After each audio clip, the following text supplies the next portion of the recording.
Hello and welcome to the Holistic Psychiatrist Podcast. We're building well-being from the thought up, creates miraculous healing journeys. I'm your host, Dr. Alice Lee, the holistic psychiatrist practicing in Lehi, Utah. Today, I'm excited for Jack and I to get together to create a podcast on some very important matters that have come to my attention recently. And Jack is a digital media artist, music producer, writer, and editor. You can find out more about Jack on his website, jackintheway.net. Today, the purpose of our podcast is to talk about some breakthroughs that I've had, and I've discussed it with Jack, and he's really excited to help me with creating a podcast and a YouTube video where we can let this insight that I've had be shared with everybody out there. So welcome, Jack. I'm so glad that you're going to be here to help me share this information today. Thank you so much. I feel like it's been a little while since we've gotten to have a podcast together, so I'm really excited to dig into some conversation, particularly based on what you were telling me earlier, teasing out the subject matter of this one. I really feel like this is a super important one, and it definitely touches me personally, so I'm excited. Okay. I'm excited. Okay, excellent. Yeah, I'm glad to be able to talk with you about it and to be able to have you help with the whole production of this process. So, as I was sharing with you today, and maybe we can just go right into the experiences I've had recently that's really helped me to have some more insights, and jump in anytime you want to with any questions or anything that you may want to ask me about. But it started a couple of weeks ago when I was working with a patient and helping her come off her medications, and I had been able to have her come off quite a few medications, and she was down to the very last one, which was an antidepressant called Fluvoxamine. And it was a little bit of a tricky medication because it affects not only the serotonin receptors, but also the sigma receptors. So initially I wasn't sure what was happening, but with the energy testing was showing that she was having a hypersensitivity reaction to her fluvoxamine. And she was only on a little bit towards the end, so we decided to stop it.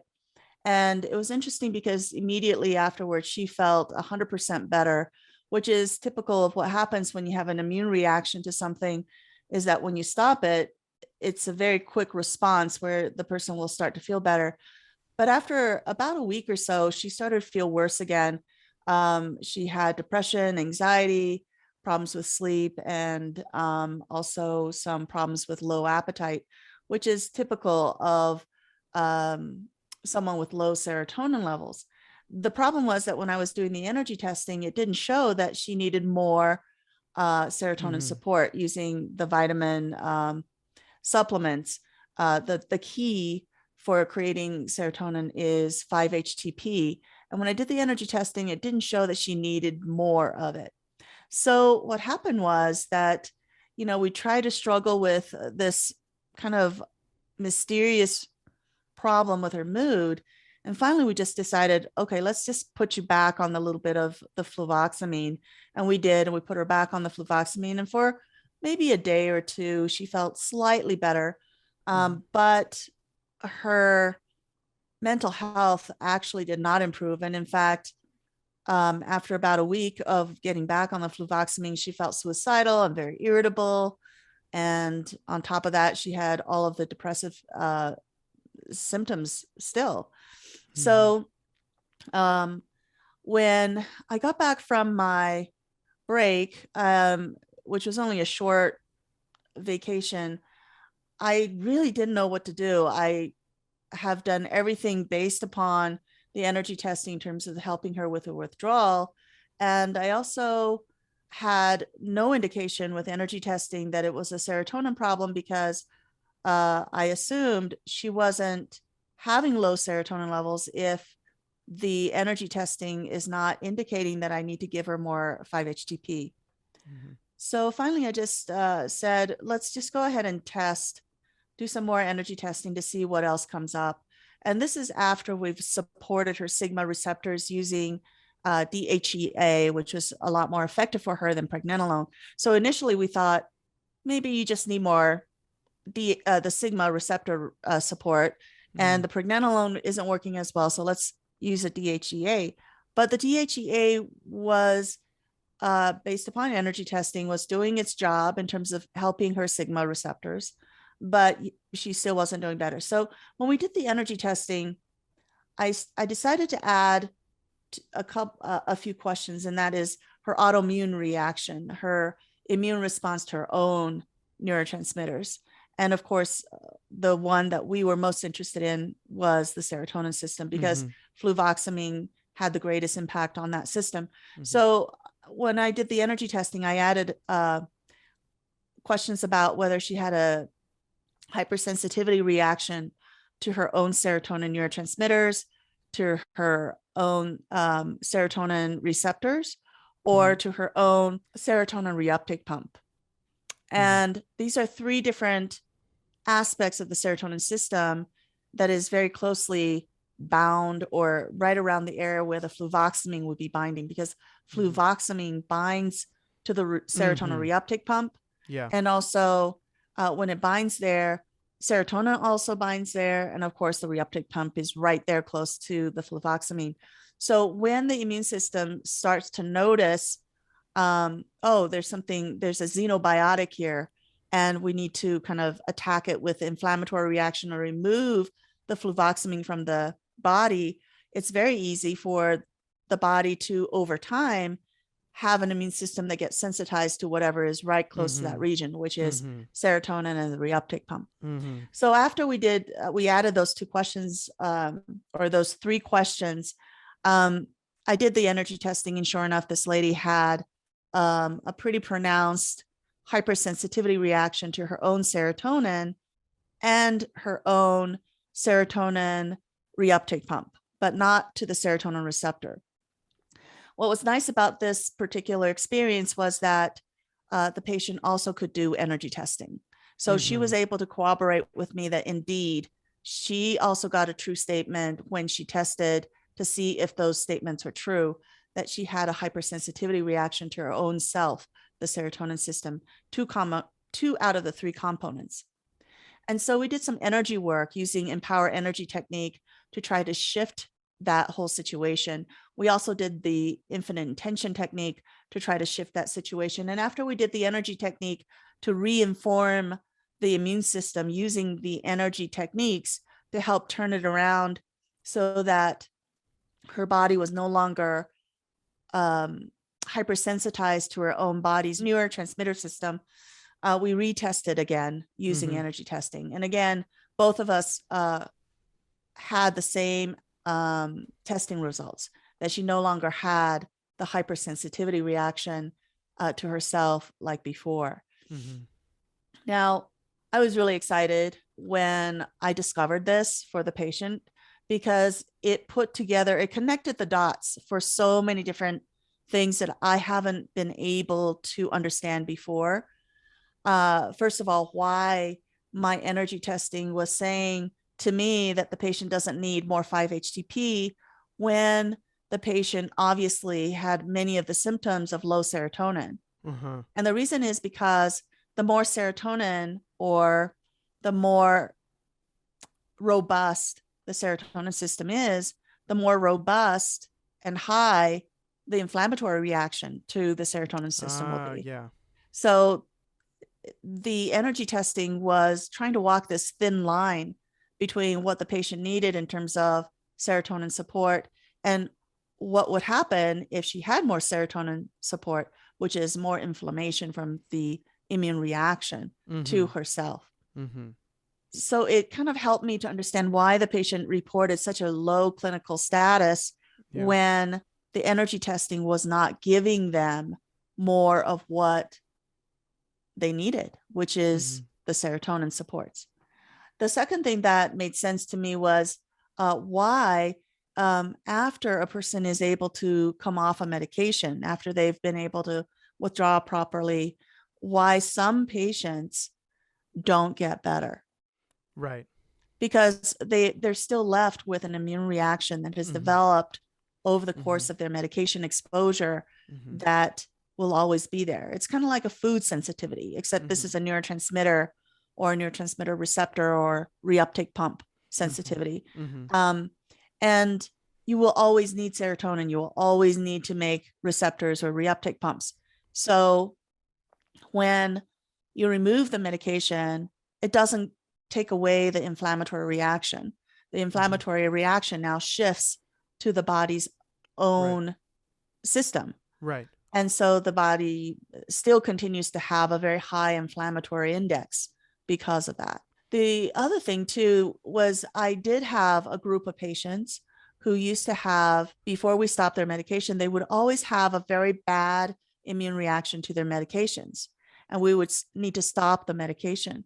But then there is a group of patients who, when we stopped the medication, they did not get better, just like this last patient. Mm-hmm. And I never understood why, because I never had the specific questions on my energy testing to specifically test to see if that patient had a really bad reaction to their own serotonin receptors and reuptake pumps. Yeah.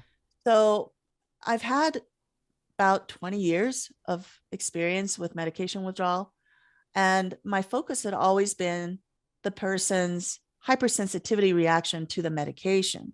And even though I know that the patient can develop a hypersensitivity reaction to their own system, neurotransmitter system, it was never quite clear in my radar, like to what extent that can happen. So right after this last patient, after 20 years of experiences, it finally clicked all together that this might be a much more, not only deeply and profoundly debilitating problem for patients, but also a very, very common problem for patients. And it's something that we may not be aware of. Yeah. So the next patient was a very similar patient who had been on medications for many decades and who had been on a wide variety of medications. And so she has been coming off the medications. And again, I'm pretty sure I took care of the medication withdrawals. I took care of a lot of traumas, took care of underlying causes, and yet she's not back to her full state of well-being. So what I did was, because this patient had been on so many different medications in the past, what I did was I created a energy testing question with many, many different kinds of neurotransmitters on there, not just serotonin, their receptors, their reuptake pumps. And I created a question that specifically looked at that particular patient's inherent autoimmune reaction to themselves, the hypersensitivity reaction to their own neurotransmitter system, which was initially the impetus for that problem was started by the medication. But once it starts, it's like a vaccine. It just doesn't stop remembering, you know, the immune system doesn't stop wiping out that memory. Right. So for that particular patient, this is the second patient that I really was aware of this as an issue. For this second patient, it turned out that she had a smattering of hypersensitivity reactions to many different receptors, their neurotransmitters or receptors or reuptake pumps. And that we had to do an energy intervention for her, not only for the serotonin system, but for many different systems. So the third patient that I tested, this is the third time that I applied this test on. This particular patient had not been on any medications for over a decade. I would say at least 15 years. But when he came to see me, he had been damaged by his experience with medications. He was on an SSRI and he became more paranoid on it. They switched him to an antipsychotic. He didn't do well on it, so they stopped both medications. He became flagrantly psychotic from withdrawal. Anyways, by the time I saw him, he was non-functioning. He had gone from a functioning college student to someone who had every symptom of psychosis and autism. Wow, so with energy medicine, he was able to stay calm, but we noticed that he was not able to restore all the lost functions. He wasn't able to talk very easily, and his GI system was very sensitive to, like, there were times when he refused to eat anything except for nuts and berries for months until we, did something to help him with his GI system. So it was a very difficult situation, but I decided to test this young man who had not been on any medications for, let's say, 15 years. And it showed up that he had a very high hypersensitivity reaction to his own serotonin and his own serotonin reuptake pump as well. And it was even higher than the first patient's. And this is 15 years after he's been off of this medication. Wow. So what I've learned from just initially these 3 patients, and then I tested more patients since then, is that once the immune system has become hypersensitized to your own neurotransmitter system in one way or another, because you will always need those neurotransmitters, and because all those, aspects in terms of receptors will always be there, that the immune system will continue because it will always have something to be sensitized to. And that, in fact, it might get worse and worse over time. So again, we did some energy work for the 3rd patient as well. And I guess the summary of these different patients and how to tell when this is a problem is that a lot of these patients have something in common with each other. Number one, they have a really bad reaction to the medication. Right. So it may not be at the beginning when the immune system hasn't become so sensitized to it. It might evolve over time, like over months or years, but they get to a place where the medication actually makes them feel sick. And then they try to lower it. And then when they try to lower it, they have withdrawal symptoms and they still can't get better. So that these are patients who are caught between a rock and a hard place. A rock and a hard place because the medication makes them feel ill because of the inflammatory reaction to the medication. And when they try to lower it, they have the withdrawal symptoms. And also the body's immune system has already been confused and is attacking their own serotonin or receptors or reuptake pumps in some way. Not every patient has such a severe reaction to their own system that it's consistent. It's not like everybody has this to the level where it comes to my attention. And that's why perhaps over the last 20 years, I would have certain cases where I didn't understand why the patients didn't just fully recover after we stopped the medication when all of the supplements seems to be in place. But now I do. Now I understand like a portion of my patients that I haven't been able to help before, because now I realize what is going on. And with the energy medicine techniques, we can do something about it. I feel like, I could have so many different questions. I felt like I was bookmarking different parts of sort of the stories that you were telling. I felt like as you were explaining it, it made a lot of sense to me, like common sense. Like, of course it's this way. Like, of course the body's natural reaction, immune system's reaction to medication, like for example the first person, and it was attacking or protecting the body from what it was doing basically to the serotonin reuptake pump, as you were saying. And even when the medication is gone, it still continues. It's almost like it's still conditioned to continue reacting even without the substance there. And so in that sense, like, that makes a lot of sense to me. So what I'm wondering is, why do you think it took like a while? I guess, it's been a long time of you working with patients like this for you to kind of realize that. And what do you think, more importantly, what do you think finally connected the dots? Was it chance? Was it just your intuition just led you to the right place finally? How do you think about that? Yeah, I mean, this idea or the understanding that the immune system can mistake the body's own neurotransmitters, receptors, or reuptake pumps has been in the background of my understanding for many years. I mean, I know that it happens, but I know that for me, it has never really made as much of an impact on my understanding of its role in medication withdrawal and its creation of mental illness as it did with this particular patient. A lot of times we do our best with a patient and we do everything that we know, and the patient doesn't do better.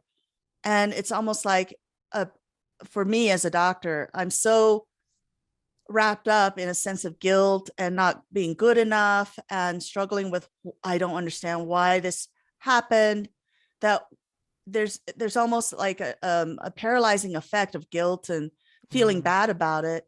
So there's a lot of emotions that get in the way of just kind of looking at, is there some way that we can understand this? So for a lot of patients too, they may have some hypersensitivity reaction to their own receptors or their own system, but for some reasons it's not intense enough to be clinically kind of shouting out to the clinician.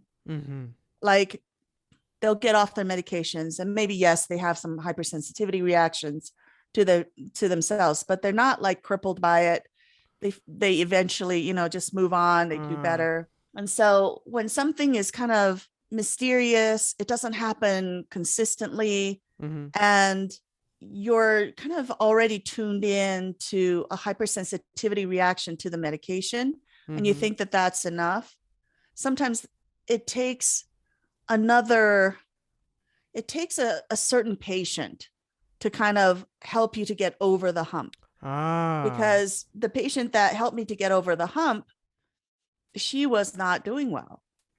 I had to find some other answer for her. And I knew there must be another answer for her, because when she does well, she reports that she feels well and she can, and there was, throughout the medication withdrawal process, there were many times when she felt much better and she felt good.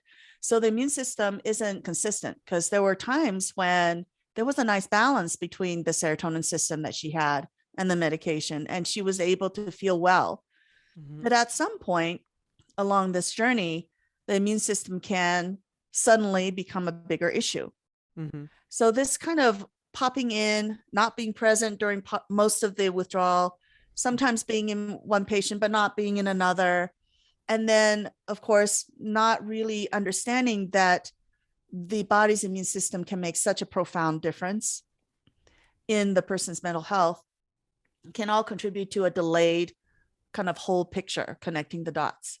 When I met the first patient where finally the dots were connected, she was someone who was really starting to feel horrible, but I tried putting her on the medication, took her off the medication, and put her back on the medication, took it off. And she felt worse both ways. She felt bad when she's on the medication. She felt bad when she came off the medication. So it was almost like her reactions to what I was doing to intervene was forcing me to say, okay, you've done this hopping from the medication on and off now a couple times.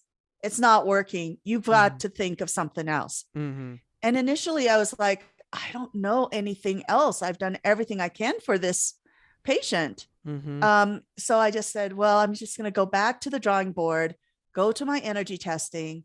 And as I was doing the energy testing, that was when intuition and insight flowed in. And I said, well, why don't we add your hypersensitivity to your own self?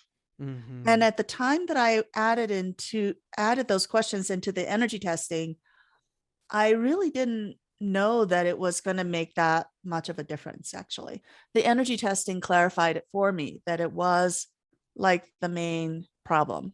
So we started working on it. The patient actually is very sensitive to energy. And so when we did the energy intervention to help her, she said she felt better. The only other thing I wanted to mention is that, let's say if I could do the energy testing and know what's going on, but still didn't have the energy tools to help the person feel better, it would still kind of result in a dead end for the patient, because there is no supplement, no vitamin that could fix and recalibrate the immune system. It's like trying to recalibrate the immune system after you've gotten a vaccine. It's hard to tell the immune system to do something else once it's been sensitized. So the fact that I do now have an approach, an energy medicine approach that is focusing on the information system throughout the body that can change things in terms of how information flows or is blocked or how it works within the body, allows me to turn to that tool in energy medicine to help mitigate this problem.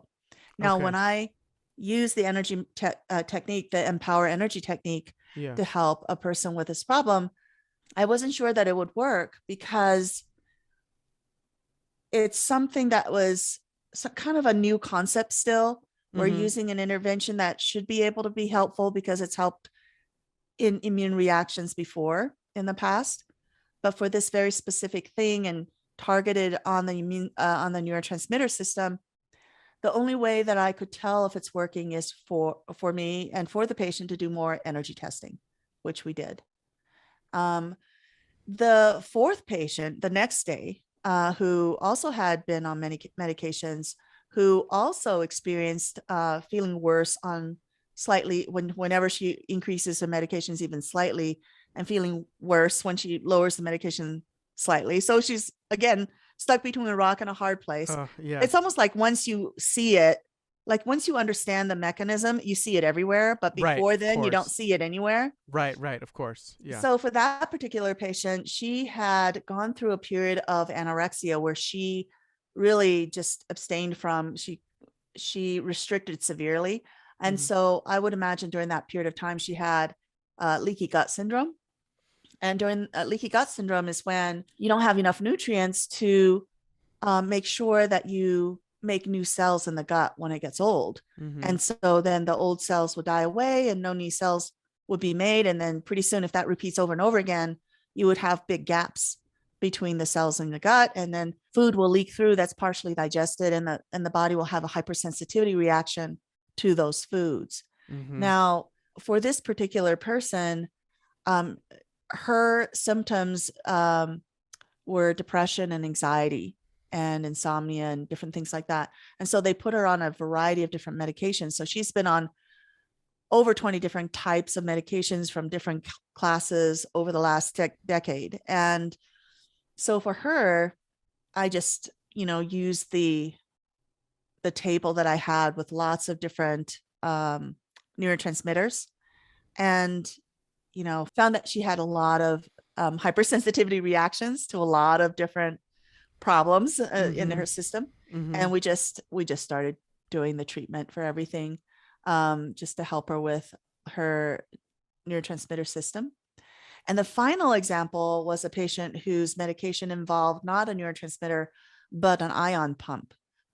So she was on Lamictal, which works on the serotonin, not Lamictal, which works on the sodium chloride ion channel.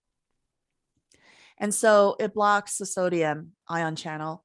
And when I did the energy testing to see if the person had a hypersensitivity reaction to her ion channel, it did. I mean, it showed yes. So this immune, reaction to these medications can very quickly translate into an immune reaction to whatever the medication is bound to. They're like one thing. So now that I've, understood this part, I'm of course going to be checking everyone who comes into my practice about it. And also, you can think about it in terms of not only just prescription medications, but other kinds of drugs that people use, whether it's alcohol, marijuana, it could be ketamine, it could be mushrooms. There's a lot of different things that people get exposed to. Benzodiazepines would be one, in which this one patient had just a short period of time where they were exposed to a benzodiazepine. And yet when I did the energy testing, it did show that she had developed a hypersensitivity reaction to her own benzodiazepine receptors. So the way to treat it is to go to the Empower Energy technique. Okay. And to use that particular template and use a statement that helps to get rid of any remaining hypersensitivity or allergic reaction to the neurotransmitters or systems.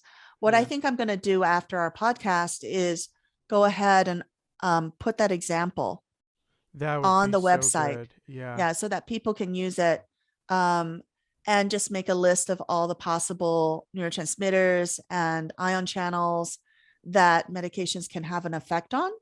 so that they Yeah. can list them all. And if there is any remaining hypersensitivity or allergic reaction to them, then you can Mm-hmm. use that. You can use that technique to clear it. Mm-hmm. Wow.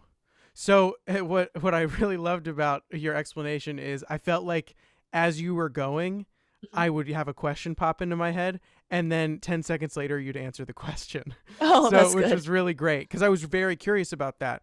Mhm. And so I guess what that brings me to now then would be because I was wondering, okay, what are you going to do? But you talked it through: energy work, including EET, of course, and Mhm. then testing with energy testing when it comes to what you do yourself. Mhm. um so then my I guess my last question, I would say, is going forward for any other patients you have, do you plan to kind of just as you go and see more patients just implement this understanding into each interaction you have in each session? Yeah, and I'm not going to be, of course, waiting for symptoms to show Right. up Sure, sure. to then, to be able to follow that along, because I think that the hypersensitivity reaction to the medications, um, sure, it's a tip of the iceberg, and it can happen at any point in that patient's exposure to the medication. So it doesn't Uh, necessarily mean that when I start off with a patient that they will have a hypersensitivity reaction to their meds, but maybe but maybe a month or two along the way in our treatment, that person may develop a hypersensitivity reaction to their medications, mhm. just because they don't need that medication anymore. Mhm. This brings up an example of a patient that is a kind of a similar example. It's a similar example, but it's not a prescription medication. So I was working with a patient who had smoked ever since she was in her teens, and then she switched to vaping in her 20s. And so she's been vaping for over 10 years by the time we started. Her work with me has been to get her off the psychiatric medications. And so I've basically ignored the vaping part. She vapes literally like every hour during the day. Several months into her treatment, she started to feel really bad, very fatigued, um, headaches, depression, anxiety, and we weren't sure what it was. Was it medication withdrawal? Based on the energy testing, it wasn't medication withdrawal because the energy testing was still continuing to have her lower a particular medication gradually every week. Um, so it wasn't due to that medication withdrawal because it wasn't stopping the withdrawal process. Mhm. So she noticed that one day that she would start to feel better just before she vaped. And as soon as she vaped, she would feel worse. Uh, And so then she said, well, maybe it's my vaping that all of a sudden is creating this problem. So she stopped vaping. This is a woman who had not stopped vaping except when she's sleeping for 10 years. And she stopped vaping. And within 24 hours, she said 80% better. Okay. So uh, there's that. But um, the question is, why at that point did she develop a hypersensitivity to her right, vaping when right. up until that point, before she worked with me, she didn't have that problem? Yeah. And I believe my theory is that when the body is healthier and it doesn't need the additional crutches of these medications or drugs, that it will start to use the immune system to modulate the levels in the body. Ah. And so it'll try to get rid of it through the immune system, basically dissolving it in the body, Yeah. which will cause increased inflammation. And the more the healthier the person is, the less they will need that particular Ah. drug or medication. Ah. So it will cause the immune system to work harder to modulate its levels in the body. I see. And that may apply not only with her vaping, but also with all my patients with their medications. Mhm. Yeah. Absolutely, absolutely. And the same thing with a patient who has for a long time smoked pot. Um, I warned him, I said, as you get healthier, that marijuana is going to create problems for you because your body doesn't want to have the same doses that you're used to taking. So these are all different things that we need to keep in mind Mhm. as we help someone withdraw from their medications. It's not just their prescription medications, but anything they put in their body, whether it's an aspirin that they're used to taking, Mhm. or whether it's the vaping that they're used to using, Mm-hmm. or whether it's the pot that they've been smoking ever since they were Mm-hmm. in their teens. Mm-hmm. These are all different things that the immune system will act upon and will start to act more vigorously on Mm-hmm. if you get healthier, because you don't need any of these crutches as much anymore. Yeah. Wow. Yeah, that's profound. So in a way it's it can I can see how it could also be framed as a good sign, a sign that they're getting healthier and that it's time to let go of that crutch as well. That The kind of problem thing. with not having energy testing to guide the Mm-hmm. clinician is that when a person feels bad and they don't feel, let's say, as healthy as they did before, the knee-jerk reaction for most conventional doctors is to give more medication. Right. So Right. that's the problem. Or if, Uh-huh. let's say, someone who's used to smoking pot, they don't feel as good, they might try to smoke more pot, try to Right. feel better. Right. So I think without the energy testing, it's very hard to tell when the illness itself is created by the actual treatment. Right. And Ugh. that's the irony, is that Yeah. sometimes you can be so healthy that the treatment itself is no longer needed and it can make you sick. But Ugh. there's not enough appreciation of that phenomenon within any field of medicine, I think.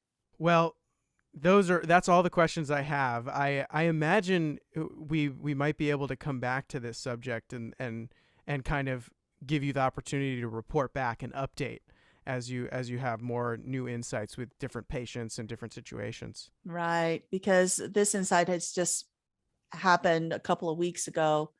Mhm. And of course, anything that I've learned since then has been just over a short period of time. So I haven't had a chance to see how the patients are doing Mhm. with the intervention. So it'll be really good to Right. kind of revisit and see Right. how they're doing once the intervention for what we believe is a problem um, results in clinical improvement. That's when we know for sure that we have both pieces of the puzzle.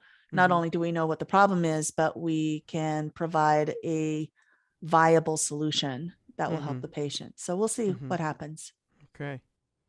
Thank you All so right. much, though, for being here to ask some questions. And I hope that this really helps the patients who are listening out there. Mhm. If you've enjoyed today's content, please subscribe to the weekly podcast for more informative insights on holistic psychiatry. Also, if you have not done so already, please subscribe to my weekly updates on my website, holisticspsychiatrist.com, for wonderful stories and developments from my holistic practice, and where you'll find links to all my social media platforms. For those who want to access professional grade supplements, you can register for FullScript's online dispensary. FullScript has a variety of different high quality supplement companies. And once you register on my website, you can actually see some of the supplements I use on my patients. So until next time, let's keep building our well being from the thought up, and have a wonderful, joyful week. I look forward to having you join us next week. Bye bye.